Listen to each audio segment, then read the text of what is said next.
I am going to be moving around, and I'm actually going to start with some spoken word pieces because, as I'm sure you know, part of the idea of Zeitgeist is to incorporate art into the message. So,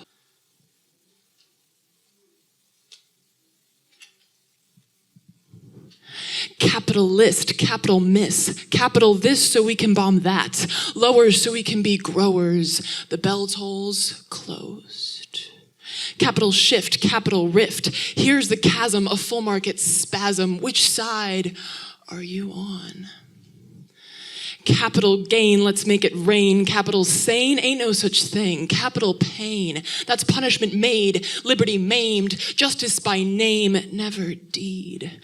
Watch you bleed, that's our creed. Be relieved that our greed still believes that you are allowed to be.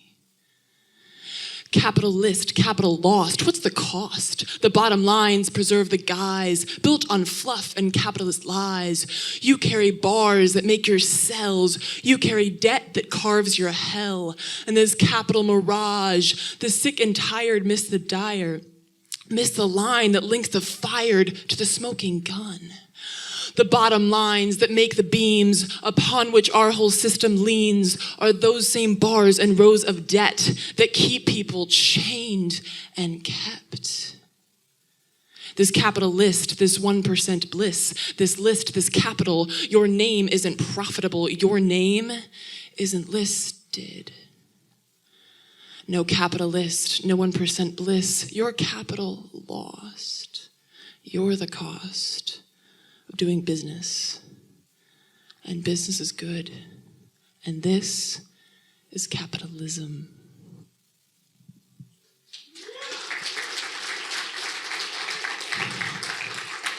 All right, so for this next one, I have one more, and then I'm going to talk to you guys about burning shit down. But for this next one, I want you guys to stand up because I can, as a performer, I feel like some of you are about to pass out on me, and that's not cool.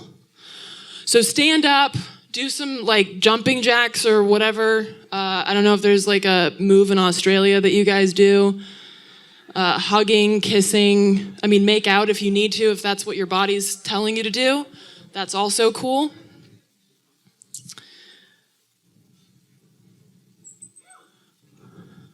Call me an anarchist, socialist, commie, leftist, because you don't know the difference, but all those words sound scary.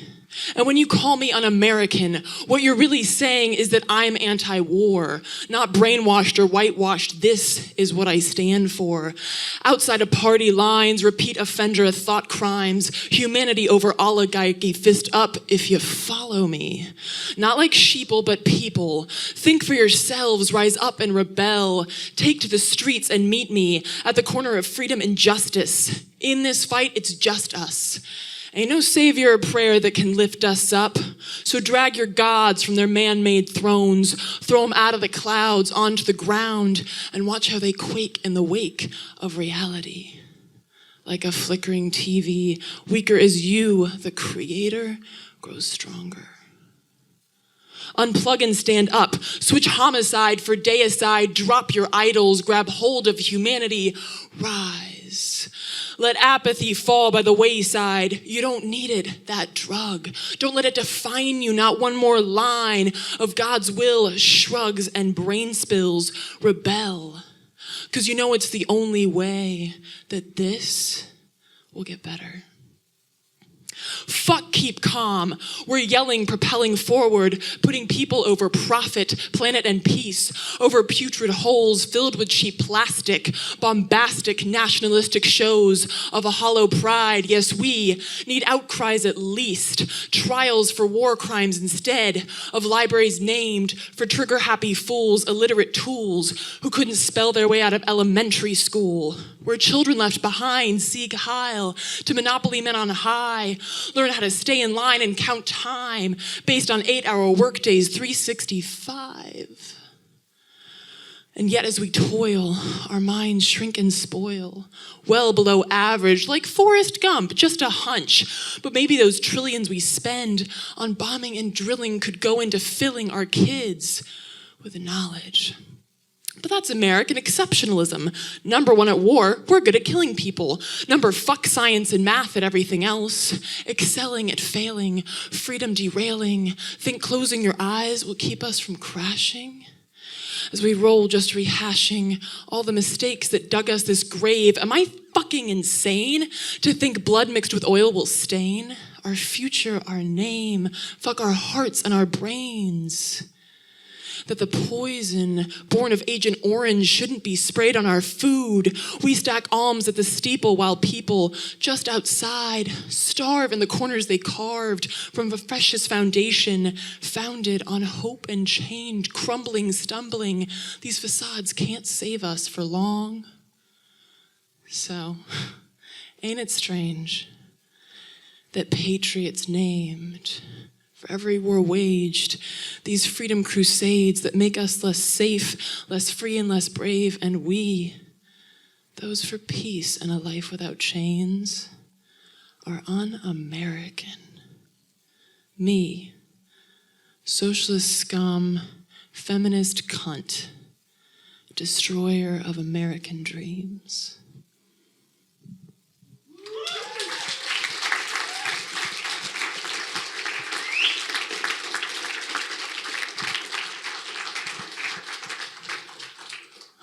All right, and you can sit down, you can stand up, you can walk around, whatever. I didn't do visuals for this because I'm like the activist training kind of person where you just visualize in your own mind what you think it looked like.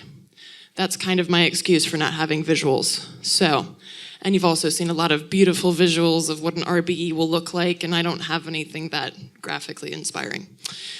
So, the concept of this weekend has been abundancy, creating unity and abundance. Did I just make up a word? Abundancy? Jet lag.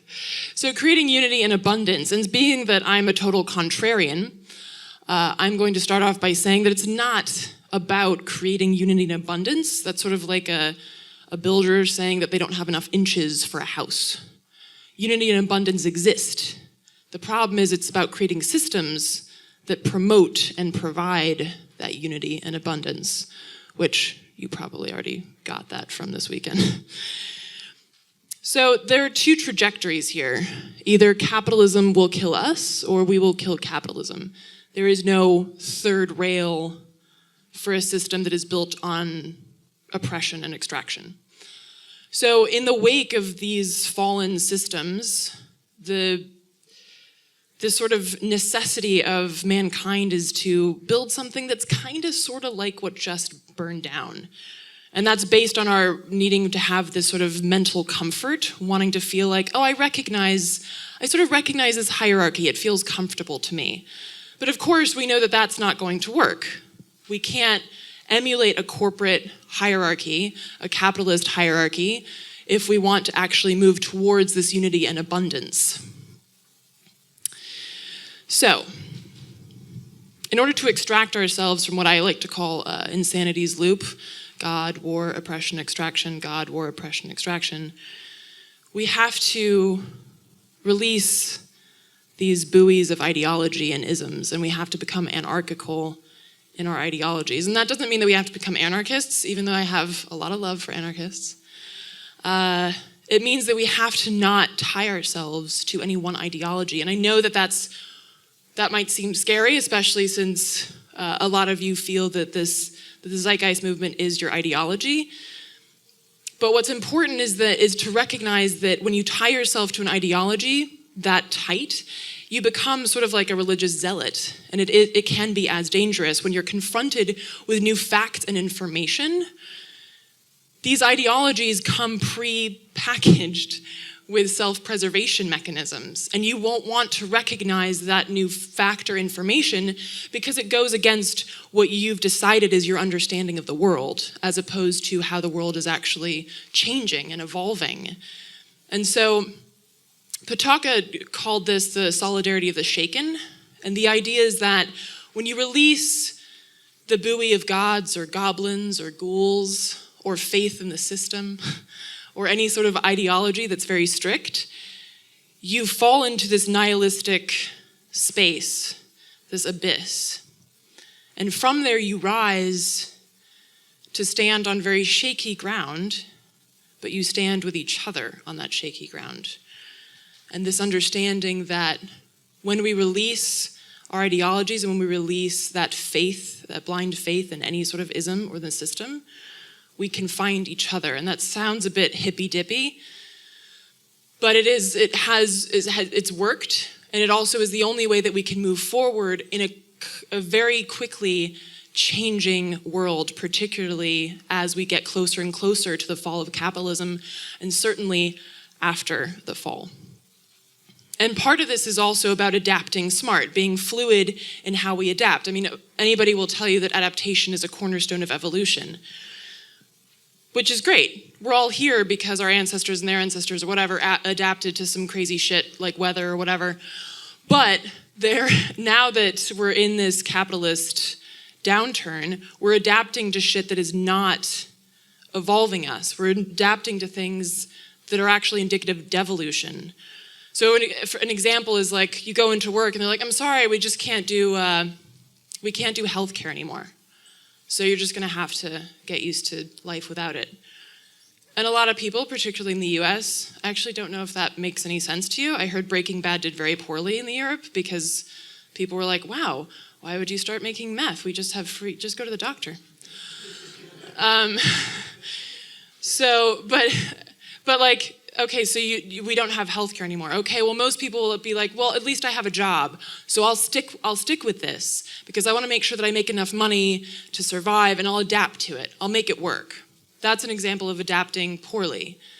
And we have to become in the habit of adapting smart and resisting when we're confronted with something that doesn't make sense for people or planet, saying, fuck you, no, and resisting that. And what that looks like now, these sort of ideas that I'm throwing out there, this idea of fighting and building. Because, and this is something that I've been talking a lot about at activist trainings in the States recently, a movement that's built solely on negating the status quo is not a movement, it's a negation. And you can't build anything from just resisting. You have to build an alternative at the same time. And a lot of these ideas that we've seen in the past couple of days look at something that's further off, like these more idealistic societies, these more idealistic use of our resources. But there's a space in between now and then, and particularly between now and the fall of capitalism, that we have to start doing this. And we see this historically as well. For example, the Black Panthers and their breakfast program. Occupy Sandy, after the hurricane hit, people making meals and offering protection and shelter for people. These are things that we can't just do in a reactionary way. We have to start building immediately. And this can be as simple as starting a community garden. And this can be as simple as starting like after school programs. You see this in the States, particularly in places like Detroit that have been completely destroyed by the economic downturn. Particularly in mostly minority, poor neighborhoods, you have people rising to the occasion. And they just go into foreclosed homes and they're like, well, fuck it, this is a community center now. And they just make it a space to bring kids and to start educating them in the extreme holes that our education, well, the US education system anyway, leaves in our kids' lives. And the important part about this isn't just that it's an active form of resistance, it's not a passive form of resistance, but it also serves to reach out to people that aren't already like woke. I don't know if that translates. That are already like aware of the situations in the world, that are aware of the systemic corruption. And for example, like you might have a libertarian neighbor, or hell, you might even have a neighbor that's further right wing. But if they see you building a community garden and you say, well, look, I'm just trying to create food sovereignty in my community. Well, shit, that sounds good. I'm trying to create a better and safer environment for our kids. Okay. It takes the political theory that we are talking about this weekend these like great ideas, but it puts them into action, and that's what's important, because you're not going to get everybody to sit down with you and agree on a theoretical point. You're not going to get everyone to agree with you on the Zeitgeist movement. You're not going to get everyone to agree with you on little perspectives in terms of like the systemic issues. But you can reach out to them and find that common ground. Not everybody. I'm a huge advocate, as Chris Hedges said, if you don't have an appreciation for everyone's right to life, fuck you. You can't reach everybody, and you have to be willing to accept that some people are just not going to want to come along to the better side of what we're creating here. So, I know that a couple of people have also talked about this in terms of allyship. And it's really important because the left, or I say the left, but really this movement, this progressive movement, which the Zeitgeist movement is definitely indicative of a progressive movement, tend to cause splintering. And that is a divisive technique that, of course, the system really loves watching. They love watching us infight and heckle each other and get tied up on these tiny little details like, oh, you're not vegan, so you can't be an environmentalist. Stop it. Infighting is it helps the status quo. And so what we really need to focus on are building allyships. Black Lives Matter might not be your primary focus, but you go down there when they need you.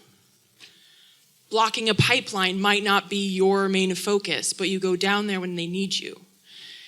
Or you create these support roles where you're willing to help out with each other. Like, well, I'm not really good at building, so I can't help you build this community center, this community garden. Oh, but I am really good at marketing, so I can spread the word in the community. Great. Support roles are just as important as that person on the front lines or whatever parallel idea we have to that position that is the most visible. And that also ties into this real solidarity and flat structures. Again, like not emulating the corporate hierarchy that we're trying to fight, allowing ourselves to engage in flat structures where there's no one, and Peter mentioned this too, this idea of like, it's not all about one person. When one person has the expertise necessary to make something happen, they step up, and then they're that person for that time and place. And then it's a fluid, again with this fluid idea, this fluidity. Flat structures and real solidarity and building those connections inside your community. And that doesn't mean that you should say fuck globalism. And I mean, that's what brought me here, right? It's very important that we continue to share ideas across oceans and really using technology to our advantage, but we really need to focus in on our communities because that's where we really can make a lot of change. The federal government in the United States is an anachronism, and it will fall probably before capitalism falls, and we have to be ready and awake we have to be awake in our own communities in order to counter that fall. So, in the interest of getting you people some afternoon tea, I'll just wrap up with basically summarizing what I've already talked about. This idea of releasing your ideological buoy and how that sort of discomfort is so important. Comfort is the antithesis of progress, and it is so important that we allow ourselves to feel uncomfortable, that we allow ourselves to feel like just awkward at times, because the fight is very awkward and it's very uncomfortable, and there will be so many moments where you have to shut the fuck up for a second, or where you have to stand up and take the stage in whatever roles that you're playing. You have to learn to get uncomfortable, because it is only by being uncomfortable that we can become ungovernable. And it's only by being ungovernable that we can effectively fight and build. Thank you. Go have tea.